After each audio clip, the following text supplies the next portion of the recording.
Привет, друзья! Многие из вас пишут мне или так рассказывают, что наш блог в социальных сетях и на ютубе слишком негативный. Мы постоянно рассказываем про битые машины, скрученные, про то, как нас пытаются обмануть, или про то, как кого-то уже обманули. Сегодня мы попытаемся это исправить и расскажем вам один очень интересный и позитивный случай подбора автомобиля.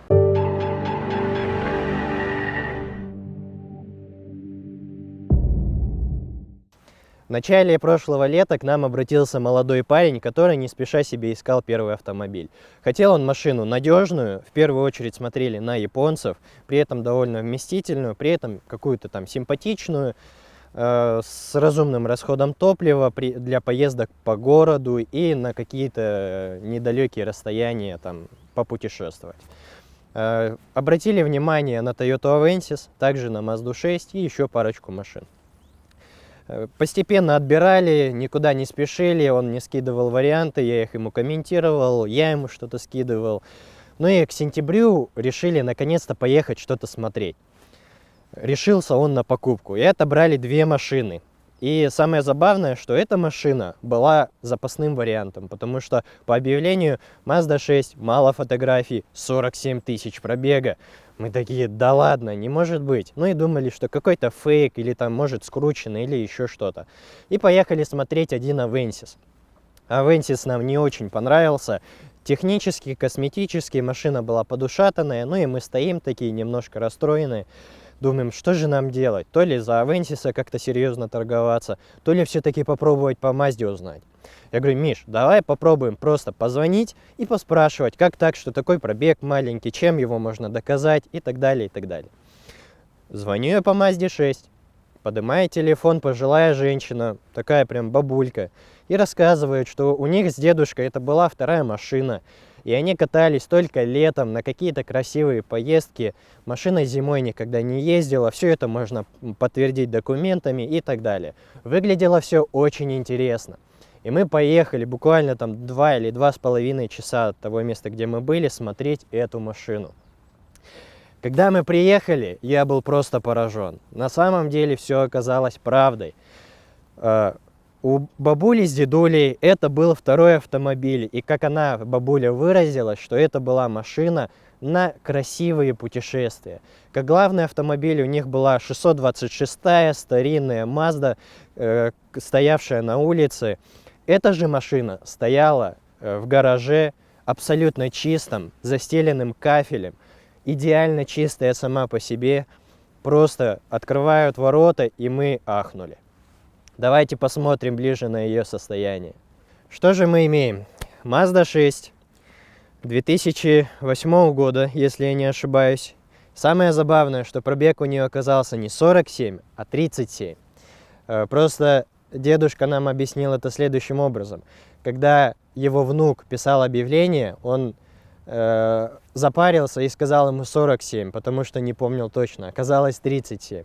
Машину каждую зиму ставили в гараж, снимали ее с учета на зиму, чтобы не платить страховку за нее. И эта машина никогда в жизни до сих пор не видела зимней резины. Каталась она исключительно на какие-то красивые недолгие поездки. Купили они ее, по-моему, 2-летней, с очень маленьким пробегом. И сохранили в таком виде. Как многие знают, у Mazda 6 самая главная проблема – это коррозия, особенно под днищу, по подвеске, по подрамнику и так далее. Когда я начал лазить под этой машиной, изучать ее внимательно, смотреть ее днище, смотреть ее кузов, смотреть всю подкапотку, я был просто в шоке. У меня было ощущение, что я приехал в автосалон и смотрю новый автомобиль. Давайте я вам покажу, что я имею в виду. Подкапотное пространство у этой машины никогда не мылось, и оно только слегка запыленное. Весь мотор, все патрубки, все абсолютно сухое, абсолютно красивое.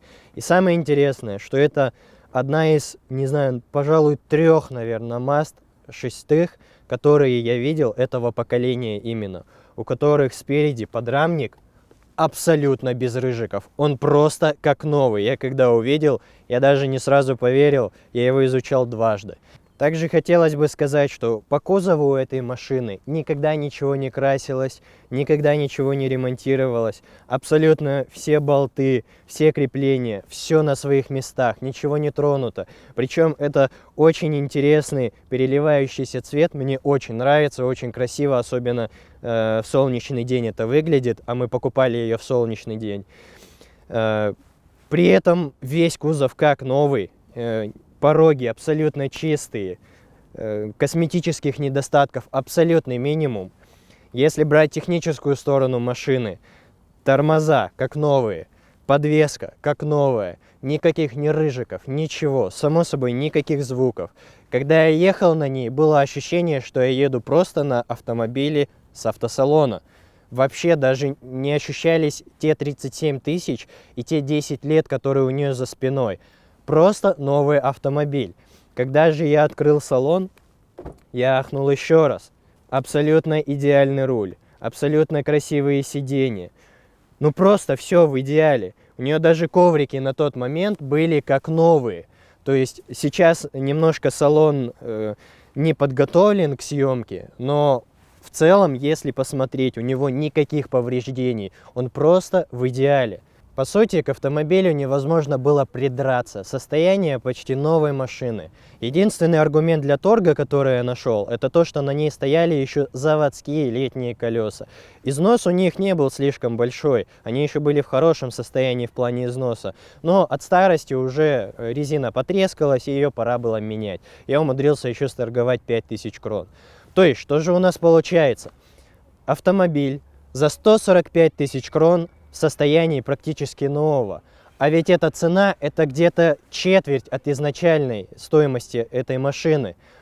Да, она не была слишком дорогая, новой. Это мотор 1.8 послабее. Также довольно пустая комплектация. Кроме климатизации автоматической здесь практически ничего. Но разве это важно? Прекрасный цвет, красивые колеса и чудесное состояние. Друзья, я всегда повторяю, не надо надеяться на чудеса на авторынке. Не надо думать, что именно вам повезло найти нескрученный автомобиль. Именно вас не обманет продавец. И именно ваша машина за 20 лет ни разу не билась. Но тот, кто ищет, тот всегда найдет. Удачи, друзья!